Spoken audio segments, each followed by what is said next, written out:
বাবা এবারের পুজোতে কিন্তু আমাকে বেশি করে হাত খরচা দিতে হবে। কেন রে? এই দুদিন আগে যে তোকে 2000 টাকা দিলাম। 2000 টাকা কিছু হয় নাকি?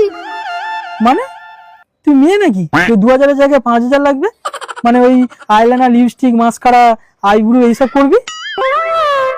ও আমি যদি মেয়ে হতাম তাহলে আমাকে আরো 3000 টাকা দিতে? হ্যাঁ অবশ্যই, মেয়ে হলে অবশ্যই দিতাম। 2000 এর জায়গায় 5000ই দিতাম, কারণ তাদের একটা খরচার ব্যাপার আছে, তা দিতে তো হবেই। দাও বাবা এবার দাও।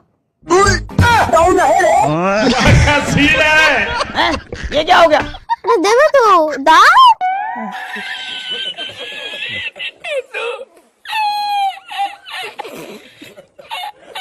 ये सब क्या देखना पड़ रहा है? ঠিক আছে। আর হ্যাঁ বাবা, এবার থেকে আমাকে বাবাই বলে ডাকবে না, কিন্তু বাবলি বলে ডাকবে, বাবলি।